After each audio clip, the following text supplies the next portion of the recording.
Get your pen and write your story all over again. And this time, learn the lessons, motivate others, and share that inspiration.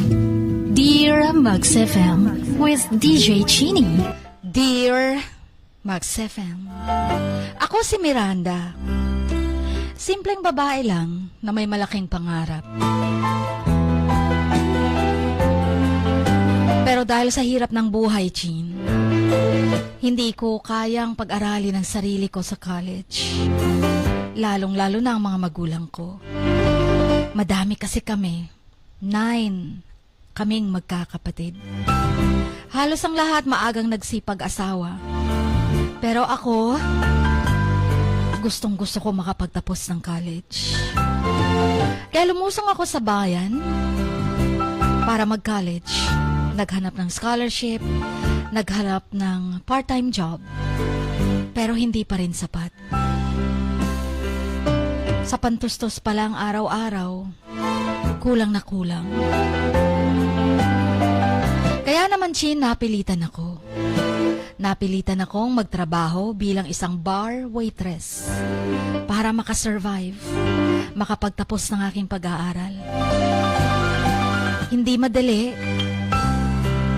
pero kinakailangan kong gawin. But you know, life has surprises. I found myself getting involved in a world I never expected. Alam mo yung ayaw mo mang gawin, Chin. Pero sa tagal ko doon, na-influence ako sa ibang mga babaeng waitress na kasama ko. Nakita ko na lang aking sarili na naging bahagi ng isang mundong hindi ko inaasahan. Naging isang secret prostitute ako, Chin. Nag-umpisa ako 17. Mag-18 ako nang naging prosti ako. Isang secret prostitute para sa mga ibang lalaki. Lalong-lalo na kung malaki ang pera nakabayaran. Kailangan ko kasi talaga sa college ko.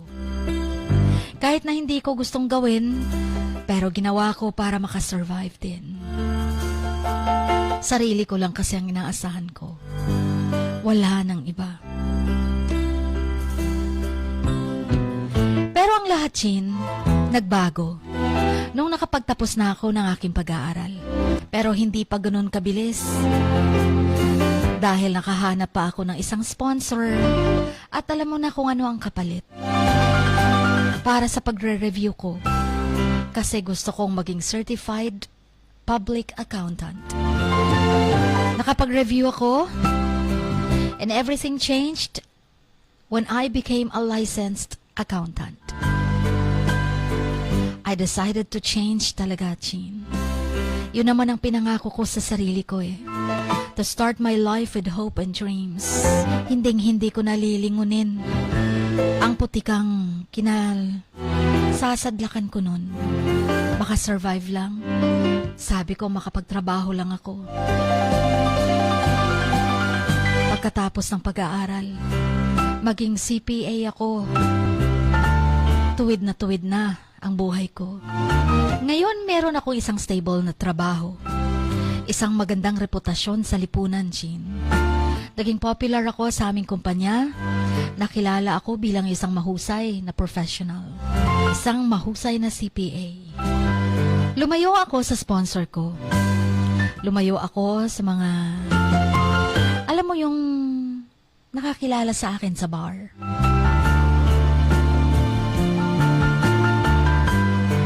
Gusto kong kalimutan ang pagiging bar waitress ko, ang pagiging secret prostitute ko. Hanggang sa nakilala ko ang isang respetadong profesor sa isang prestigious university. Nag-date kami, almost 3 years na. At alam mo yung pakiramdam mo na you're really meant to each other. But the truth is different. May nakita akong isang mukhang familiar na familiar sa akin. I saw that face I never expected. At alam mo ba kung sino nakita ko, Chin? Ang pinsan ng aking boyfriend. Nagkataong siya ay isa sa aking mga naging customer noon nung nagtatrabaho pa ako sa bar bilang waitress. Hindi lang basta customer. Regular customer namin siya. Kaya familiar na pamilyar sa akin ang mukha niya. At isa pa, pamilyar din ako sa kanya. Kung bakit dahil nagkaroon kami ng one night stand. Alam mo yung bigla akong natakot. Imposibleng hindi niya ako makilala. Dahil halos gabi-gabi nandun siya sa bar. At halos gabi-gabi kausap ko siya. At may nangyari na nga sa amin. Paano kung makilala niya ako at sabihin niya sa aking boyfriend na hindi pala ako ganong katinong babae na nakilala ng pinsan niya? I saw fear in my heart, Chin. The fear that he might recognize me. At iwan ako ng boyfriend ko. My heart was torn, thinking I might lose him. I might lose my reputation. Yung reputation na matagal kong iningatan. Kaya nga ako lumayo eh. Kaya hindi ko alam kung paano sasabihin sa boyfriend ko. Sakaling ibibisto ako ng pinsan nito.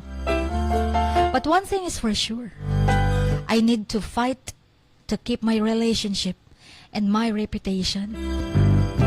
I need to be careful, but I do not know for how long I can keep this secret. Sobrang mahal ko ang boyfriend ko. Respetado siya. Respetado din ako sa company ko. Tapos malalaman na lang, dati pala akong prosty. I'm torn and stuck in a web of secrets and fears. I've been living a lie, hiding my past from the man I love. He is a respectable professor, kind, caring, and loving. I don't know kung paano siya mag-react if he finds out about my dark past. I was a bar waitress, struggling to make ends meet. And I got stuck and sucked into a world I never wanted to be a part of. I became a prostitute, a secret I keep hidden from everyone. But I thought I'd left it all behind me, that I'd escaped the shame and guilt. And now that I've met him, binago niya ako. At mapagong-bago na ang mga pananaw ko sa mundo.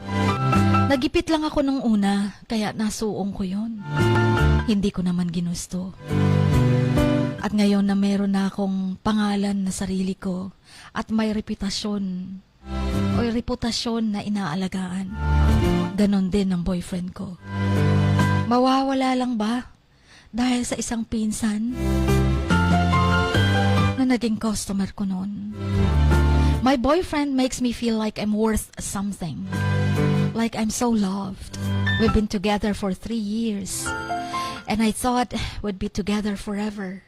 But then, I saw that boyfriend's cousin. Paano na? He's the only one who knows my secret. And I'm so terrified he will expose me. Chin, nalilito na ako. Sigurado ko kailangan kong magsikap na panatilihin ang aking relasyon at ang aking reputasyon at the same time.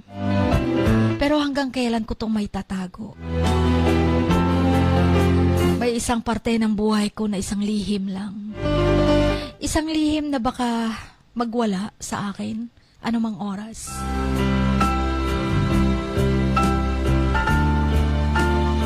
Mawawalan ba ng boyfriend at mawawalan ako ng boyfriend? Kasabay ng reputasyon ko. Nakakatakot. I was thinking na if I break up with my boyfriend, thinking it's the best way to protect myself from getting hurt.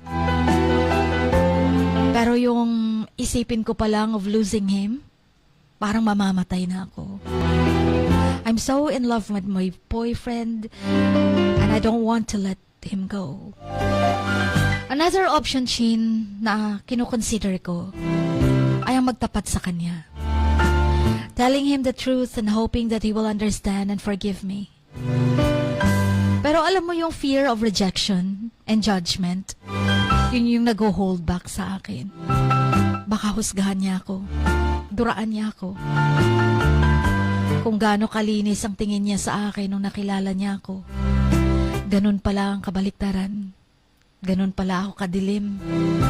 Ganun pala ako nakakadiring babae sa nakaraan. I'm also thinking of begging my boyfriend's cousin na sana ikip na lang niya yung sikreto namin. Na sana hindi niya sasabihin sa boyfriend ko about our past encounter. And I'm willing to do anything to keep our relationship intact. Pero lahat ng yon, hindi ko alam kung anong pipiliin kong option. I'm struggling with my decision. I realize na my past is still haunting me. Gaano man kalimutan, talikuran, ihahanting ka pa rin sa kasalukuyan. And it's now affecting my present, Chin. I'm learning that secrets can be toxic. And it's hard to keep them hidden forever. My mind is spinning. My heart is racing. Unsure of what to do. But I know I need to make a decision soon. Alam mo yung ang bigat-bigat na nasa loob ko. Parang sasabog na ako. The weight of my secret is crushing me. And I'm so desperate for a way out. Kaya sumulat ako sa inyo. Sana'y mapayuhan nyo. To my boyfriend, sakali mang magkabistuhan, malaman mo ang aking nakaraan. Sana wag mo kong iwan. Dahil sa'yo, nagbago ako ng tuluyan. Naramdaman ko na may magmamahal pa rin sa akin ng totoo. And because of you, my life is worth living for. Pero kung mawawala ka, hindi ko alam kung paano pa mabuhay.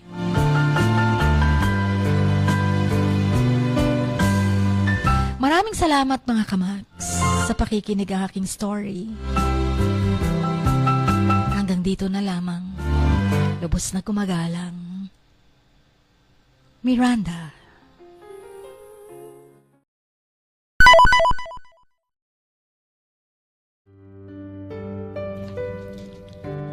Sa bawat pagluha mo, may nakatagong kwento. Sa bawat ngiti mo, may gustong sabihin ang puso mo. At sa likod ng iyong halakak at maging sa pagkabiko mo, may mensaheng nakabalot sa iyong pagkatao. At ang tanging nais mo lamang ay mapakinggan ang mga ito ng buong mundo. Dear Max FM with DJ Chini. Life has got all those twists and turns. Stand up for what you believe in. What lies behind you and what lies in front of you pales in comparison to what lies inside of you. Dear Max FM with DJ Chini. Sabi nga nila, ang pagsusulat kapag masyado mong diniinan hanggang sa susunod na pahina ay nagmamarka. Katulad ng pagmamahal, kapag masyado mong ibinigay ang lahat, yung sakit na gawa ng nakaraan, dala pa rin hanggang kasalukuyan. Dear Max FM, you own your story and you are the author of your own book of life. Don't let others write your script, but let others hear your story and make them inspired. Kaya sumulat na, maging bahagi ng aming programa. Dear Max FM with DJ Chini tuwing Lunes hanggang Biyernes, 1:00 hanggang 3:00 ng hapon sa Max News FM, Sock Sargent. Love, life, and lessons from the past. Only at Dear Max FM with DJ Chini.